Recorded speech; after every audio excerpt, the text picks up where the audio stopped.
While growth gives you the most commonest measure of economic performance, employment gives you another dimension because it gives you an indication of how productive we are.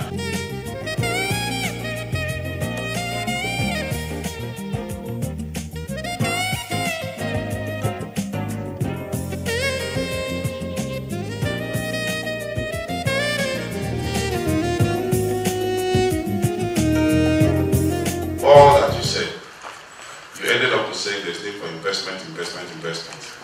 But there was no emphasis on how the investment could really be encouraged, especially with regards to the collaboration with the private sector, who are the real drivers to be involved. You've identified the problems, but I think there's need to work more on how to really get the private sector to be involved. Like when he was talking about foreign aid and debt, I think that there's no way you can really expect in the long term for the economy to pick up without having some funds coming from outside, which are normally coming at reduced rate because the cost of money in Nigeria is almost impossible or not even encouraging for the private sector to grow. So we have to have ways of getting money from outside to inject into the economy, which will be paid over time. And then of course, with regards to the pension, please look more into the informal sector. He had mentioned something about the informal sector. Because oftentimes when government is making these provisions like pensions and so on, the informal sector, which is a very big part of the percentage of the economy, is often not even carried along. And their contributions, therefore, are not carried along when you're making your plans and your projections with regards to the economic plan. I just wanted to add that. Thank you. Okay. My name is Erika Chirahiri. I'm a HR professional. Mine is more of a comment. I realized in this summit or this conference that most of the budget has been allocated for recurrent expenditure. And I believe this recurrent expenditures, 70% of the 2017 budget are for public sector salaries and overhead costs. And I would ask this question. We are, I think, about 180 million people in Nigeria. How many of these people are part of this public sector? Maybe we're talking about 2, 3, 4 million people. What happens to the major Nigerians who are mainly private people, people like me? How do we manage? How do we go on? You know, so that's why I'm not optimistic about 2017 budget. A lot of people say that I am pessimistic. Really. So what do we do to impact on the common man? Thank you. Okay, tax, you want to take that first? Okay. What should government do to boost tax revenue? The informal sector is left out, and Dr. Ogo's Ibeja boys are getting taxed on the bikers, 100 naira. What should government do to get this money instead of the Ibeja boys? I think one of the major things the government is doing presently is to encourage people to pay. We need a lot of sensitization. I must confess, personally, okay, when I say personally, I mean most of us most of us are actually classed as the informal sector, even though we wear ties to office. It's that. So most of the professionals don't even know why they need to pay taxes. Some people, we believe that tax is we're seeing tax as a burden. Okay, and not an obligation. Do you understand? So FIRS and the government need to do a whole lot of sensitization to make people understand that taxes are actually an obligation, not a burden. And meanwhile, the gentleman that asked the question, he said people pay taxes little. Actually, that is the definition of obligation. It's either you pay little or you pay nothing. It's evasion. The way you can avoid taxes, which is legitimately paying taxes and reducing it, is actually you paying the right tax, but thinking around how to pay it, thinking around or taking advantage of the loopholes of the law. That means talking with the tax, talking with not the tax authority now, talking with the tax consultant, your accountant, and to help you, tell you, okay, this is what you need to invest in, or this is where you need to put your money that will save taxes.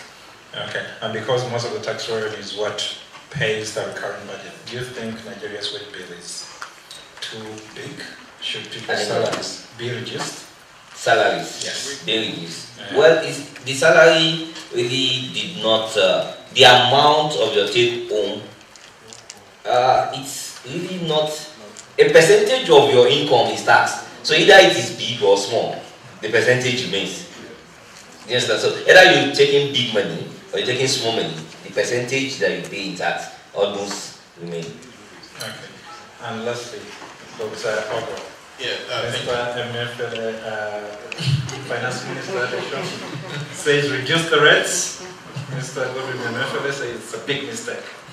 What does Ogo say? Well, okay, I think I have two questions to answer. The first one is that in my presentation and in our follow-up discussions that we've virtually exempted the Monetary Policy Authority. And the second question is from the gentleman here in front about the private sector and what the private sector can do. So let me take that one after the other. I understand the fixation with monetary policies. I do understand that, especially since they manage the country's exchange rate. So I understand the fixation with monetary authority. But however, you will notice even from my presentation from start to finish, I deliberately did not want to focus on the short term. Monetary policies, by their nature, anywhere in the world, are short-term instruments. That is why they meet one after the other. It goes up today, it goes up tomorrow. But the question I tried to answer was that, how do we foster a long-term economic growth that is not dependent on oil prices, that will increase prosperity and reduce poverty?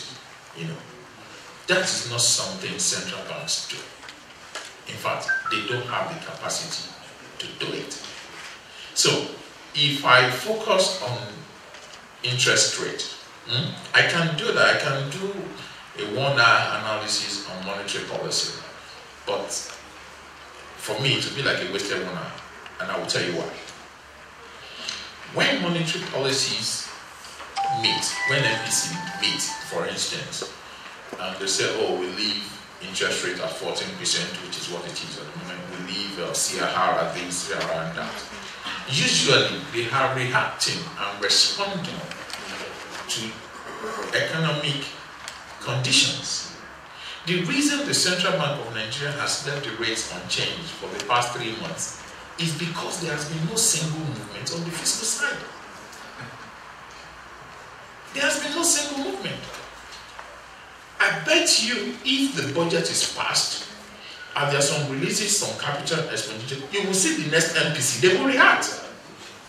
So you can't blame MPC for not responding to what is asked for something that is non-existent. I know this frustration and I understand this frustration, but we entered the first growth figure we had for the first quarter of 2016 was minus 0.36%, right? Okay. Then the second quarter, minus 2.26 or something like that, we entered recession. Then the third quarter, minus 2.4. Then any moment from now, we'll release, the fourth quarter will be released, and it's going to be another negative growth. Now, you wonder, just imagine this. Imagine you are the father or the mother and you have children in your family. Imagine you losing your job in January or in the first quarter of 2016. And by the first quarter of 2017, you have no recovery plan. Just think about it. You have no recovery plan. I am not saying the plan I requested for. That's not the plan I requested for. You were the one that said we will come up with a plan. And in the first quarter of 2017, at the end of January, the plan doesn't exist. Like you said, I think basically you might need an hour. So, now, I hope I've answered that question. So, I mean, what can the monetary policy do? All those 4 instruments that we mentioned, those are the 4 instruments that they have. They don't have more. They can, reduce interest rates to 12%. But the truth of the matter is this. Let me say this in case we just don't know. When if you reduce, if the MPC meet and say reduce to 10%, it doesn't mean that translates automatically to 4% reduction in the lending rate by the banks. No. What it just means is that this is the rate at which the banks will lend money from the central bank. But it does not translate to 4% reduction from the banks. So we need to be careful we need to understand what we actually want. If I'm sitting down here, CEO, Time Economics, it doesn't matter what I say. This is the nature. It doesn't matter what I say. What I say does not translate to anything meaningful. I can only provide analysis. The people that really have the powers to change our lives are on the fiscal side. And that is where we are not seeing the reforms. That is where we are not seeing the changes. That is where we are not seeing the policies. And there are many policies on education, on governance, on investment that can be done. And you can keep reeling them out. And you will see the changes. Because economics is about incentives. You need to change the incentives to change the behavior. So when nobody is changing the incentives, what change in behavior do you expect? Okay, so let's move to private sector. It's the same question in another way. You want private sector to invest, right? There are things that the private sector cannot do. Private sector by nature, for instance, I thought it was a good idea that we exchange ideas, we meet here once a month and we've been meeting. I thought that's private sector, that's me. I'm the one that knows the objectives, yeah? But can I think, the whole Nigeria should move here? No, that's not my own, I don't have the powers. So there's only someone that has the power and the responsibility to think collectively. So it's only one person. I don't have the responsibility to think collectively. I only have the responsibility to think for Time Economics. So when somebody has think collectively, that's the federal government or the state for the state. When they think and say, we would like Time Economics to be able to invest $1 billion. What do we need to do to ensure that? Simple. So until they start to think, what do we need to do to attract the investment will not come. It won't come. It's not magical. Okay, I think you continued from where you stopped at your presentation. So, the fiscal side.